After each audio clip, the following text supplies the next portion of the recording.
Secret Health Hack with your host Ashley Thomas, brought to you by The Secret Burden. This week we are talking about the Australian Dietary Guidelines. Now, the first edition of the Australian Dietary Guidelines were released in 1980, then a second edition in 1992, and the one we see today was developed in 2003. The guidelines are based on scientific reports created by the National Health and Medical Research Council of Australia.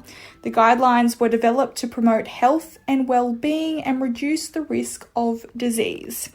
Now, the guidelines promote 5 food groups, saying we should eat lean meats and poultry, example fish, eggs and tofu for all you vegetarian and vegan lovers, nuts, seeds and grains, example rice, bread, oats and etc., dairy, milk, yogurt, cheese and or their alternatives, fruits such as apples, oranges, berries, and as we all know, fruits go on and on, vegetables like cauliflower, spinach, carrot, broccoli, and as I said, more vegetables can be listed, but there is not that much time. And of course, the dietary guidelines also recommend to drink plenty of water. The variety recommended suggests we should eat out of each food group at most meals to promote optimal health. But that is honestly hard to plan to ensure each food group is utilised at every meal. It can also be stressful, not just for the working mum or the busy grandmother or the household boss or the dad. It can also just be stressful for any living human out there to constantly revisit a list and tick off that they are meeting the standards at every mealtime. And researchers have found that many people turn to supplements to ensure dietary recommendations are met, but stress around food choices and adequate daily nutrition is decreased. However, I personally don't recommend turning to supplements, and I want you to ask yourself, when you actually think of supplements, do you think they are really helping? According to health professionals, no, they are not, and supplements should never replace food intake. We'll be looking in more depth about supplements next week, but for now, no, supplements are not good replacements. You cannot beat the natural nutrients found in whole foods, which we touched on last week's.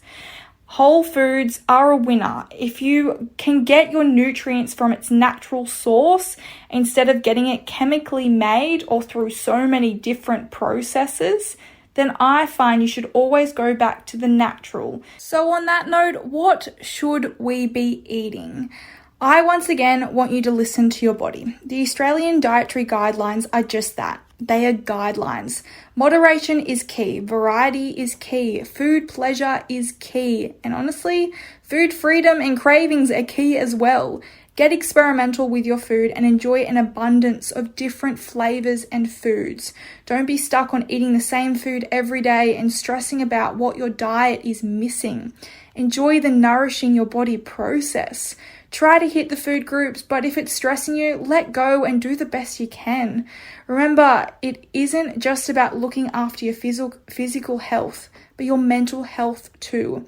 At the end of the day, if 101.3 FM, Memphis Mayhem Radio. If you are stressing too much over eating a cookie, then the stress of eating the cookie is way more harmful to your hormones and mental health than actually just eating the cookie and enjoying it. Your body honestly knows what to do. It has the tools. It will rid waste when it doesn't want certain foods and ask for more when it needs it. Ever feel sick after eating heaps of ice cream? Yeah, your body is telling you that it's had enough. Ever crave pasta on a night out or a night in with your family? Well, that's also your body saying it desires some carbohydrates and you should be looking at having some. Ever feel like you're scrolling through a menu and something sticks out like your body needs it for survival? Well, your body probably does need it for survival, and that's its way of communicating to you that that's what we're missing and that's what your body needs. Put your hand in every food group and do the best that you can. Don't only put your hand in the food groups that society accepts. Your body knows what's best for itself. Trust it. It won't let you down. Now, it has once again been a pleasure, and I will see you all next week. I hope you have a happy Monday, and I hope that we started a conversation about the Australian Dietary Guidelines that was a little different. You're listening to The Secret Health Hack with Ashlee Thomas, and I will catch you all next Monday.